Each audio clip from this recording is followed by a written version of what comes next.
Horse. Elephant. Cow. Sheep. Duck. Goose. Or Morning dove.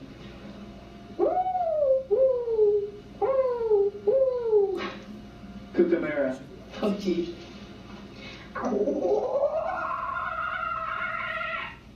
Monkey.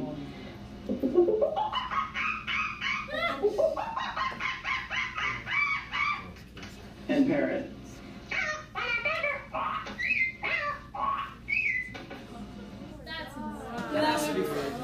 okay. Have you seen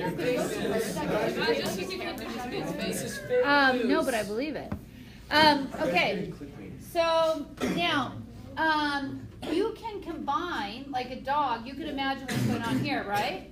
They're combining both auditory, what do you think he's probably doing?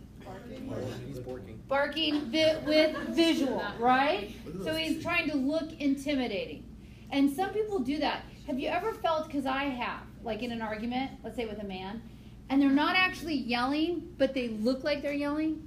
You know what I mean? Their whole body, maybe your parent, one of your parents does it, they're not yelling, but they are so mad. They're like, I told you, and I'm like, stop yelling. I'm not yelling. Well, you're feeling like you're yelling to me, okay? So those kind of things, we can do a lot when you combine those two together. So on your notes, auditory communication, faster than chemical, but effective day and night. That's not a wolf, that's a German Shepherd. Slate, can you give the examples of auditory communication, please?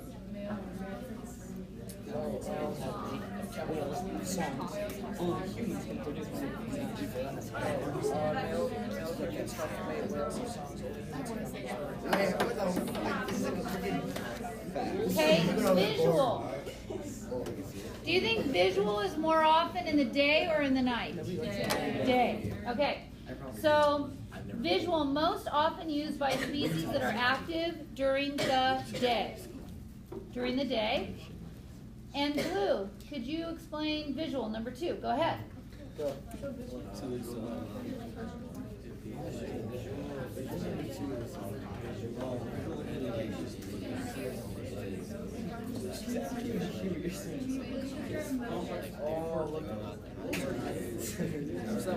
Oh, whoops, I have something here for you. Yes. Look at it. Look at that. When you see the oh, is this plant? These are howler monkeys. Their habitat spans from southern Mexico to northern Argentina. Looking at them, you may find it hard to believe that such small animals can make a sound that's like a combination air raid siren and heavy metal guitar solo. The fact is, howler monkeys are considered to be among the loudest animals on Earth. Well, you be the judge.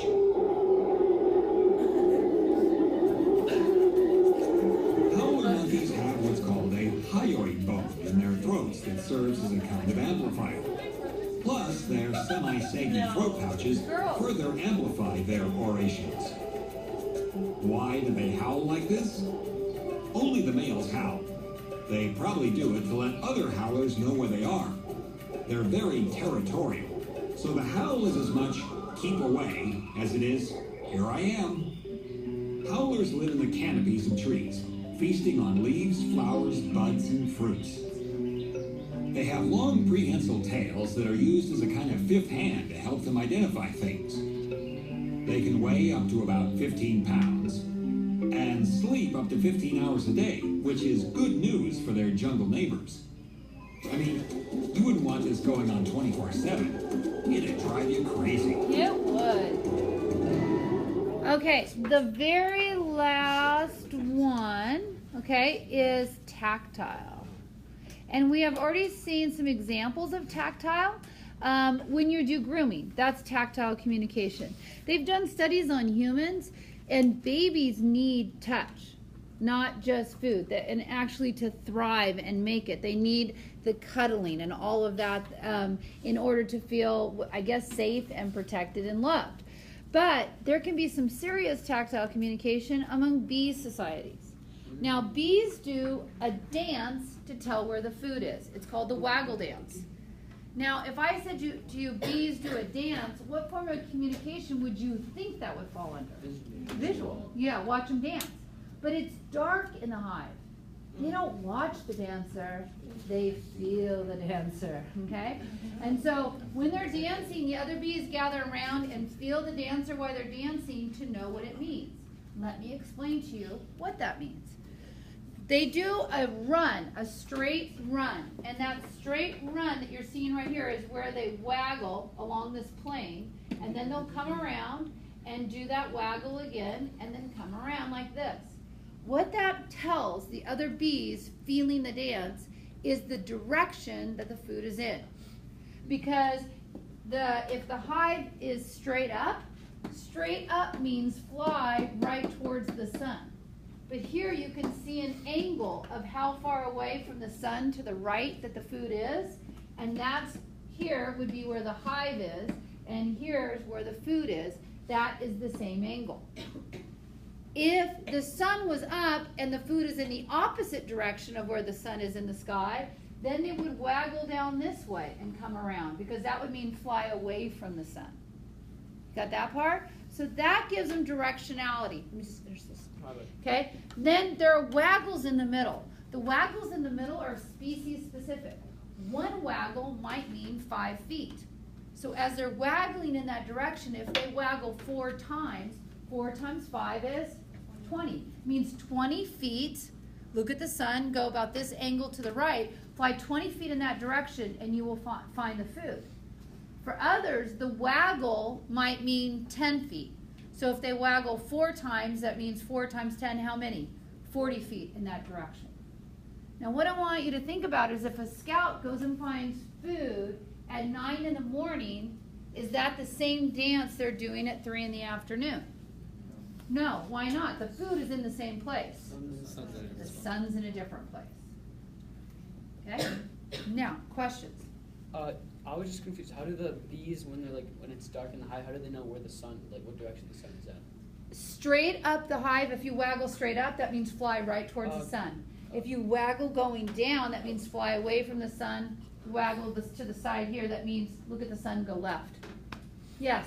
How do they know, distance and measurement? Species specific. Born knowing a waggle means that far. Yeah, that's right. It's species specific. Okay? So that's tactile communication. So underneath tactile communication, information is passed from one animal to another by what? Touch. Examples? Blue, give them those examples. So,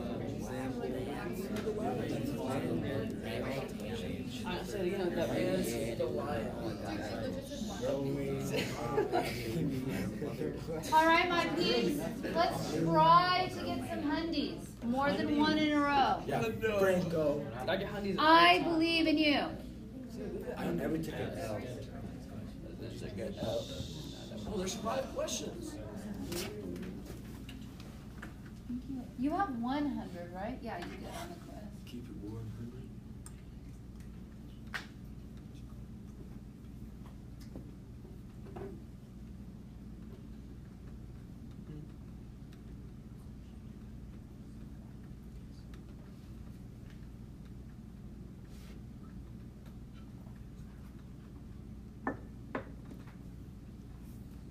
I'm going to pause you.